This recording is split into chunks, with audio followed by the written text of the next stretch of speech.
Welcome to my channel, Scary Stories Daily. I am happy to see you again. I know Halloween is supposed to be a night filled with tricks and scares, but what happened to me on that fateful Halloween was beyond anything I could have imagined. You see, my girlfriend Stacy and I were known for our twisted sense of humor. We loved playing pranks on each other, especially on Halloween. But this time, things took a horrifying turn. It all started a few weeks before Halloween when Stacy fell ill. Her doctor ordered a brain scan just to be safe. The waiting period was excruciating, and Stacy's condition seemed to worsen with each passing day. Her eyes were bloodshot, and she constantly asked me to hold her. On Halloween day, the doctor called our landline because he couldn't reach Stacy's mobile. When I inquired about the results, he refused to give any information, stating that only the patient could be informed. However, his somber tone hinted at something grave. That's when the idea for a prank struck me. I found some brain scan images online, printed them out, and carefully placed them in an envelope. I wanted to give Stacy a fright, but little did I know the terror that awaited me. When Stacy returned home, I pretended to be distressed and showed her the envelope. The doctor called. "Your condition, it's terminal," I said, trying to conceal my mischievous grin. To my surprise, instead of breaking down into tears, Stacy's expression turned cold. Without a word, she grabbed a nearby vase and struck me on the head with it. I was stunned and couldn't react in time.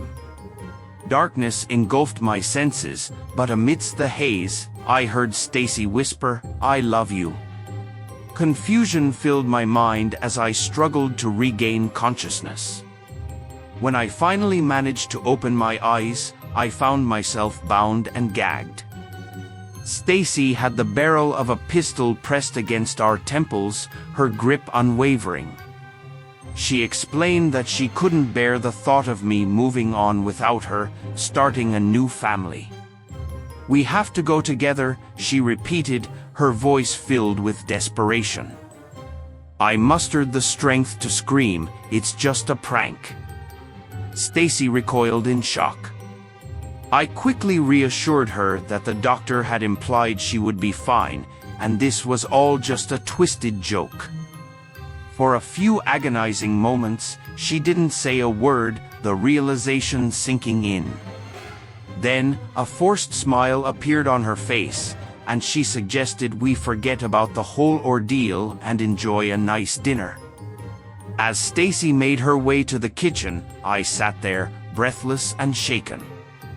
The phone rang once again, shattering the uneasy silence. It was the doctor, and this time his voice was graver than ever. "I'm terribly sorry, but we made a mistake. Please have your wife call me as soon as possible. It's urgent. She has cancer." Stacy returned to the room, oblivious to the call. I hung up the phone and felt a lump forming in my throat. "Nobody important," I stammered, unable to reveal the truth. The room grew colder, and an eerie silence settled between us. The weight of the prank we had played was immense, and the consequences were far more terrifying than anything we could have anticipated. Halloween had turned into a night of real horror, where the line between reality and prank had been gruesomely blurred. As the night wore on, we couldn't shake the feeling of impending doom. The atmosphere became suffocating, as if the spirits of Halloween were punishing us for our twisted sense of humor. We spent the rest of the night in fearful anticipation, both knowing that our lives had taken an irrevocable turn. Halloween night had cast its eerie spell upon our new home. The moon loomed large in the darkened sky, its pale light casting long, haunting shadows across the room. My wife and I had recently moved into this old, creaky house, and the air was thick with an unsettling sense of mystery. As I explored the office, searching for any hidden secrets that the house might hold, my eyes fell upon a forgotten tape recorder. It sat on the desk, a relic from the past, waiting to reveal its secrets. The house had come furnished, a peculiar detail that added to the unsettling atmosphere. It seemed as though the previous occupants had vanished into thin air, leaving behind a chilling aura. I took a seat in the worn chair, the moon's ghostly glow seeping through the window behind me. I pressed play on the tape recorder, unleashing a voice from the past. It all began on Halloween night. The owls, creatures of the night, emerged from their mysterious realm and ventured into the light of day. I witnessed an owl perched on my neighbor's porch at the break of dawn, an unusual sight indeed. Soon, daylight owl sightings became commonplace, as if they were heralding an otherworldly presence. The voice continued, recounting unnerving encounters with raccoons that roamed the streets during the day, rummaging through garbage cans with an unsettling sense of purpose. The nocturnal creatures had forsaken the darkness, leaving the night in an eerie silence. The broadcasts on the television spoke of these strange occurrences, speculating about a hidden terror lurking in the shadows. The news warned us to stay indoors once the sun dipped below the horizon, to lock ourselves away until the break of dawn. Something sinister was afoot, something that defied reason and comprehension. The recording abruptly ended, leaving me with a sense of impending doom. I couldn't bring myself to share this terrifying revelation with my wife. Instead, I concealed the tape beneath a stack of papers, burying it deep within the bottom drawer. No sooner had I done so, I heard my wife's voice echoing through the halls, beckoning me to join her. I found her in the kitchen, her gaze fixed upon the back deck. My breath caught in my throat as I followed her line of sight. There, perched upon the railing, was an owl. Its eyes glowed with an otherworldly intensity, piercing through the veil of darkness. Its presence sent a shiver down my spine, and I couldn't shake the feeling that we were being watched by unseen eyes. As we stood there, transfixed by the eerie sight, a gust of wind rattled the windows, causing them to tremble in their frames. The owl turned its head, fixing its gaze upon us with an unnerving intensity. It spread its wings wide, casting a chilling shadow over the room. In that moment, I knew that the tape recorder's message held a dark truth. The creatures of the night had forsaken their realm, venturing into our world on this unholy Halloween night. They hungered for the taste of fear, their presence a harbinger of unspeakable horrors. We locked the doors and drew the curtains, seeking solace in the feeble protection they offered. The sounds of scratching and scuttling echoed through the night, a cacophony of terror that chilled our souls. As the night wore on, the air grew thicker with a malevolent presence. The veil between the living and the dead seemed to waver, allowing the spirits of the past to walk among us. Shadows danced on the walls, whispering secrets long forgotten. We huddled together, praying for the first light of dawn to banish the horrors that lurked just beyond our fragile sanctuary. The night wore on, each passing moment pregnant with dread. The scratching at the door grew more insistent, as if the creatures sought to break the barrier that separated us. And then, as the first rays of sunlight pierced the veil of darkness, the scratching ceased. The air grew still, and the haunting echoes of the night faded away. We emerged from our shelter, our hearts heavy with the weight of the terrors we had witnessed. Halloween had come and gone, leaving behind a lingering sense of unease. The house stood as a silent witness to the horrors that had unfolded. We would forever carry the memory of that fateful night, a reminder that Halloween was not merely a night of costumes and candy, but a time when the boundaries between our world and the supernatural realm grew thin. As for the tape recorder, I returned it to its hiding place, knowing that its chilling message would forever be a part of our lives. It served as a reminder that on Halloween night, the line between reality and nightmare blurs, and the darkness holds unimaginable terrors. When the moon cast its eerie glow upon the forsaken town of Ravenswood, and the chilling wind whispered through the gnarled branches of the ancient trees, the air was thick with anticipation. Halloween was fast approaching, and the entire neighborhood was bustling with excitement as decorations adorned every yard and spooky spectacles emerged from the depths of storage. But amidst the sea of ghoulish delights, there was one house that stood in stark contrast. The miller's home remained untouched by the spirit of the season. No wooden tombstones or plastic skeletons adorned their yard, and their windows remained ominously dark. As the days passed, and October reached its midpoint, a sense of unease began to settle upon the townsfolk. What could possibly explain the miller's lack of Halloween cheer?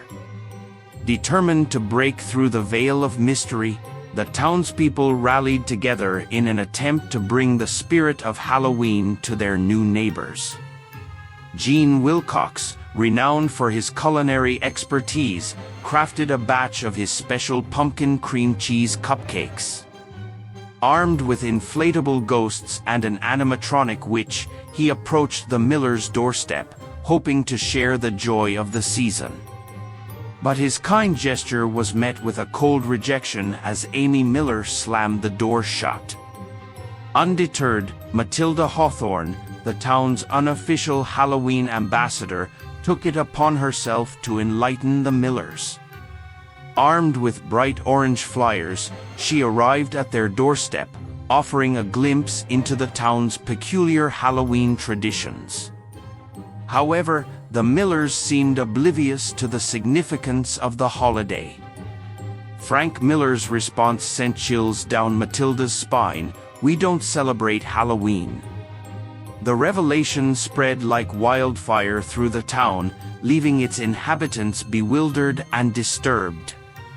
Terry Pruitt, known for his love of Halloween, approached the Millers, hoping to persuade them to at least partake in the tradition of handing out candy. But his efforts were met with hostility and a firm admonition to leave their property. As the hour of trick-or-treating approached, desperation consumed the townsfolk. I, too, felt the weight of responsibility resting upon my shoulders. I approached the Millers' home one final time, determined to reason with them. But my pleas were met with venomous disdain from Amy Miller, who deemed Halloween an evil, godless, pagan holiday. Frank Miller, towering behind her, threatened me with dire consequences if anyone from the town dared to set foot on their lawn. Night fell, and the streets of Ravenswood were transformed into a macabre spectacle. As I sat on my porch, prepared to welcome the trick-or-treaters, a sense of foreboding filled the air.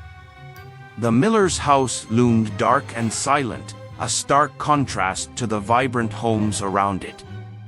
Little did we know that the Millers' refusal to partake in the festivities would unleash a nightmarish terror upon our unsuspecting town. As the bewitching hour struck 3 a.m., blood-curdling screams echoed from the Miller residence, piercing the stillness of the night. The horrors that had plagued our imaginations became a haunting reality. Creatures with twisted forms emerged from the shadows, their hunger for pain and suffering palpable. Desperate to satiate their sinister desires, they turned to the only thing that could sate their cravings: sugar. With trembling hands, I placed candy in their clawed appendages, offering sweet respite in exchange for our safety. Lollipops were devoured by writhing tendrils, and I stared into ravenous maws that defied the boundaries of human anatomy. The miller's chilling prophecy had come to pass. Evil entities roamed freely on Halloween night, reveling in the agony of humanity. Yet, as the night wore on, a glimmer of hope emerged. We discovered that these malevolent beings were not impervious to the allure of sugary treats. The townsfolk, armed with candy and confections, became beacons of light in the darkness, warding off the encroaching horrors with saccharine offerings. It was a hard-won victory, a testament to the power of unity and the indomitable spirit of Halloween. As dawn broke and the creatures retreated into the shadows once more, Ravenswood stood as a testament to the resilience of its people. We had faced the darkest of nightmares and emerged victorious. The millers, forever changed by the horrors they witnessed, finally understood the significance of Halloween and the unity it fostered within our community. From that fateful night onward, the millers became the most ardent proponents of Halloween, their home transformed into a beacon of ghoulish delights. The town of Ravenswood, having stared into the abyss and triumphed, would forever cherish the spirit of Halloween, knowing that even in the face of darkness, a little sweetness could conquer all. On that fateful Halloween day, I, a 20-year-old woman, had recently moved alone to a desolate small town in upstate New York.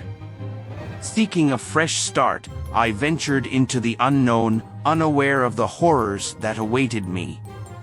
The town was shrouded in an unsettling silence, its streets lined with dilapidated buildings and overgrown vegetation, as if time had forgotten this forsaken place. Driven by a sense of curiosity, I found myself wandering down a desolate road where power lines cut through a dense, eerie forest. The skeletal branches of the trees scraped against the darkening sky, casting sinister shadows on the path ahead. Ignoring the warnings whispered by the wind, I ventured further, the crunch of fallen leaves beneath my feet creating an unsettling symphony. As I followed the trail of the power lines, a wicked idea took hold of my mind. Why not camp here, in this secluded wilderness? It seemed like the perfect blend of solitude and proximity to civilization. Ignoring the nagging feeling of unease, I set up camp in a small clearing I discovered after a treacherous climb up a hill. The crackling fire provided me with a false sense of security as darkness crept in, enveloping the surrounding woods. The night was plagued with unsettling sounds, a chorus of hooting owls, rustling leaves, and distant whispers that seemed to seep from the very fabric of the forest. Each passing moment intensified the gnawing sensation of being watched. The grotesque images conjured by my imagination lured me into the realm of the grotesque, the gross out. I imagined unseen creatures slithering through the underbrush, their slimy appendages brushing against my tent. Brave but foolish, I resolved to explore further the next day, hoping to banish the tendrils of fear that coiled around my heart. The morning arrived, bringing with it a veil of mist that clung to the trees like ghostly fingers. Determined, I followed the path, hoping to find solace in the light of day.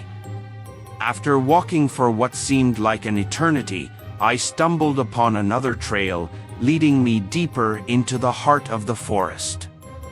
Intrigued, I ventured forth, unaware of the horrors that awaited me. Soon, I came across an abandoned van, its decaying frame hidden amidst a tangle of weeds. The stench of decay hung heavy in the air, mingling with the metallic tang of dread. Curiosity propelled me forward, and with trepidation, I peered into the van. The sight that greeted me elicited a guttural scream, a grotesque tableau frozen in time. The shredded remains of bedding lay scattered amidst torn curtains, and vintage clothing whispered tales of bygone eras. The horror of the scene gripped me, as if the van itself were a vessel for unspeakable acts. Pressing on, my trembling steps led me to a bend in the path, and there, my eyes beheld a sight that would forever haunt my nightmares. A grotesque doll, suspended by its neck from the gnarled branches, swayed ominously.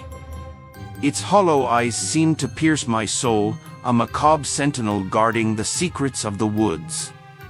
But the terror did not end there.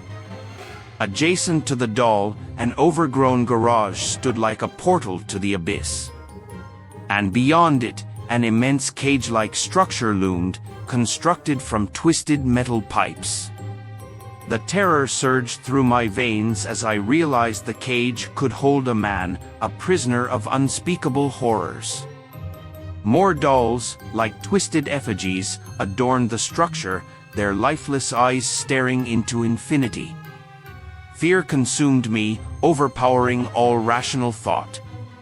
I fled from that accursed place, my heart pounding in my chest. Adrenaline lent me speed as I hurtled through the undergrowth, my mind filled with the echoes of my own terrified screams. I reached my campsite in a frenzy, hastily tearing down my sanctuary and leaving behind the remnants of my existence. Safety was my sole obsession as I raced back to the sanctuary of my vehicle. The horror that had lurked in the shadows followed me, its presence an unseen specter, whispering malevolence in my ear. I sped away, leaving behind the terrors that had tainted the forest. Years have passed since that harrowing encounter, yet the memories refuse to fade. I now reside far from that cursed town, yet my unease lingers, a constant reminder of the darkness that dwells within the human soul. Locked doors and trembling hands serve as feeble defenses against the lingering dread that stalks my dreams. I often wonder if I should have alerted the authorities, exposed the evil that resided within those woods. But primal fear held me back, a fear that whispers of a malevolent presence still lurking in the depths of that forsaken place. A being that revels in torment and cages its victims like twisted playthings.